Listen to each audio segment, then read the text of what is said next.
controlling approach of managers like Larry Parnes, Epstein was still conscious of the unwritten rules of the British entertainment industry.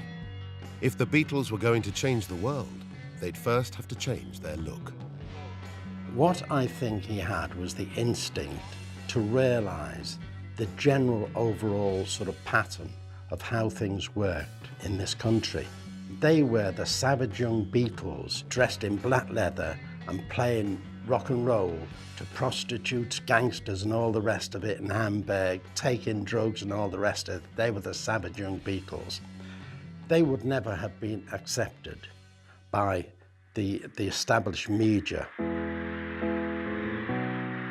And the Beatles' breakthrough in early 1963 confirmed that Epstein's instincts were spot on.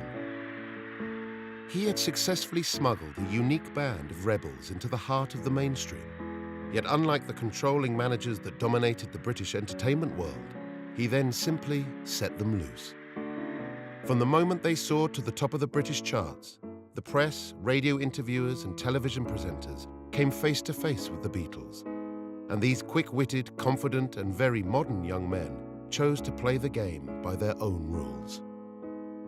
In the beginning, the Beatles' behavior with the press was the most revolutionary thing about it. Nobody of their age group, and to a certain extent of their background, had ever behaved this way with reporters before. Do you know you look like Matt Monro?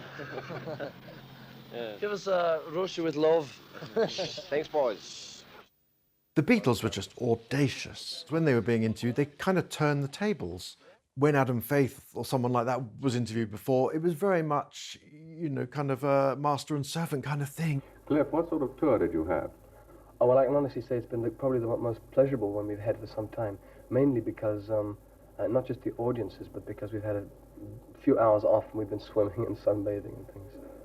The Beatles just ripped into that and almost ridiculed the whole thing, turned the whole thing into a Marx Brothers farce, which was fantastic. I hear anyway that the four of you are going to be millionaires by the end of the year. Oh, yeah. that's nice. Have you got time?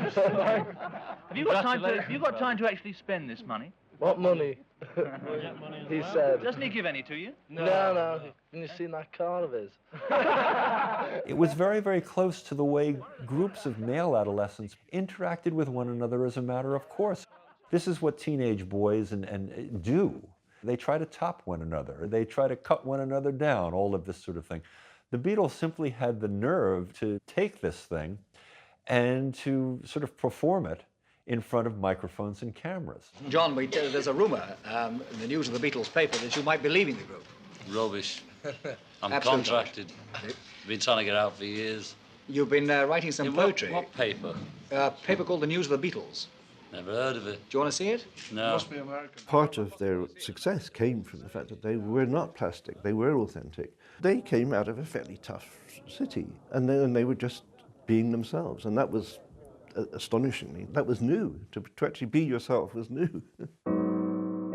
By presenting themselves genuinely, the Beatles managed to highlight the mannered, stilted exterior of British cultural life at a time when it was already showing signs of weakness.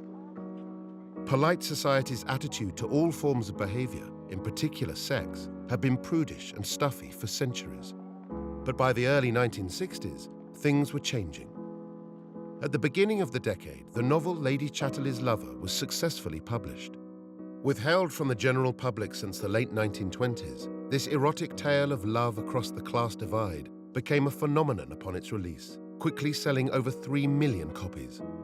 At the same time, a scandal erupted at the very heart of the British establishment, with the exposure of an illicit affair between politician John Profumo and a 19-year-old model.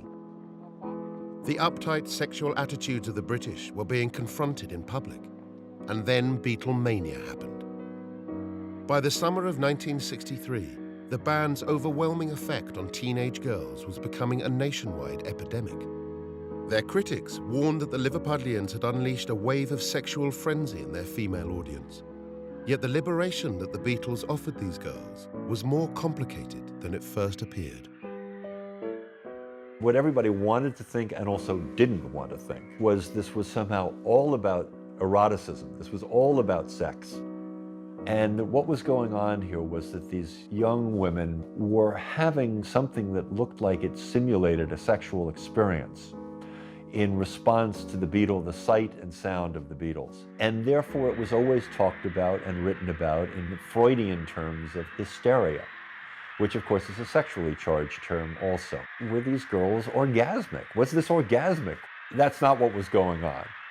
With rock and roll in the 1950s, that was a catalyst for a lot of young men finding a reason to be something other than a version of their dad when they became adolescents. And it wasn't necessarily fabulously articulate to dress as a teddy boy and be a bit rowdy on the street, but at least it was finding an identity. And I think for a young female, it wasn't quite as straightforward. Something like Beatlemania, the screaming that surrounded the Beatles, it's quite tempting to interpret it as a sort of howl of frustration as they try and find their own identity. And it's as inarticulate in a way as teddy boys rampaging in cinemas.